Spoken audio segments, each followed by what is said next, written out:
নমস্কার। আজকে একটা ভেটকি মাছের রেসিপি আপনাদের সাথে শেয়ার করব, যেটা কিন্তু খেতে হয় বেশ দারুণ। ভাতের সাথে খেতে, পোলাওয়ের সাথে খেতে ভেটকি মাছের কালিয়া। তো আমি 4 পিস নিয়ে নিয়েছি ভেটকি মাছ। দিয়ে দেব লবণ আর হলুদ গুঁড়ো। এটা দিয়ে প্রথমে মাছটাকে আমি 15 মিনিট মতন মাখিয়ে রাখবো। এদিকে কড়াই গরম হয়ে গেছে, দিয়ে দিলাম আমি সর্ষের তেল। বেশ খানিকটা সর্ষের তেল লাগবে, 5 চামচ মতন। এবার গরম হয়ে গেলে মাছগুলো আমি একে একে ছেড়ে দেব। তো আপনারা কে কোথা থেকে আমার রেসিপি দেখছেন প্লিজ কমেন্টস করবেন। এক পিঠ হয়ে গেছে, আমি উল্টে দিয়েছি। তো মাছগুলো লাল লাল করে ভাজা হয়ে গেছে, এবার আমি উঠিয়ে নেব। ওই তেলটার মধ্যে দিয়ে দিলাম আমি আলু। 2টো মাঝারি সাইজের আলু আমি দিয়েছি।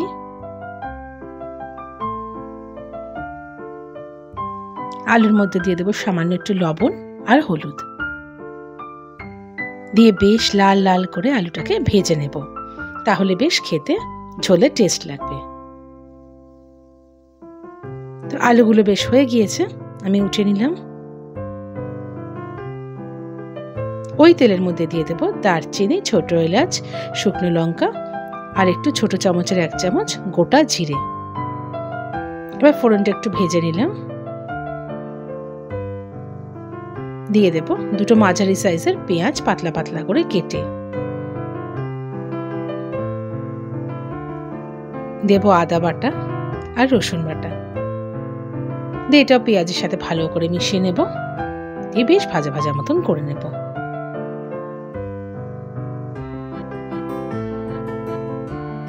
এতটা মতন হয়ে গেছে। এবার দিয়ে দেবো আমি লবণ, হলুদ গুঁড়ো, শুকনো লঙ্কার গুঁড়ো, জিরে গুঁড়ো, ধনে গুঁড়ো। ছোট চামচের 1 চামচ করে দিলাম। দিয়ে ভালো করে মিশিয়ে নেব। আমার রান্না আপনাদের কেমন লাগছে প্লিজ কমেন্টস করবেন। 2টো মাঝারি সাইজের টমেটো আমি একটু পেস্ট করে নিয়েছি, সেটাও আমি অ্যাড করে দিলাম। এবার সব ব্যাপারটা ভালো করে মিশিয়ে নিতে হবে। তেলটা উপরে উঠে আসা পর্যন্ত আমি রেখে দেব অল্প আঁচে। এবার আমি আলুগুলো দিয়ে দিচ্ছি, যেগুলো আমি ভেজে উঠিয়ে রেখেছিলাম। দেব আমি জল। যেই পরিমাণ গ্রেভি রাখবো তার থেকে সামান্য একটু বেশি জল দেব। দিয়ে মিশিয়ে নিয়েছি। এবার দিয়ে দেব ঢাকা। এবার আলুগুলো সিদ্ধ হওয়া পর্যন্ত ঢাকাই থাকবে। এবার মোটামুটি 12 মিনিট 15 মিনিট মতন রেখে দিয়েছিলাম। এবার খুলে দেখি আলুগুলো সিদ্ধ হয়েছে নাকি। আলুগুলো সিদ্ধ হয়ে গিয়েছে। এবার মাছ ভাজাগুলোকে আমি দিয়ে দিচ্ছি। ভীষণ সাধারণ সিম্পল রান্না, খুব একটা আমি ডিফিকাল্ট করে করিয়ে নি, কিন্তু খেতে বেশ ভালো হয়। দিয়ে দিলাম গরম মশলা।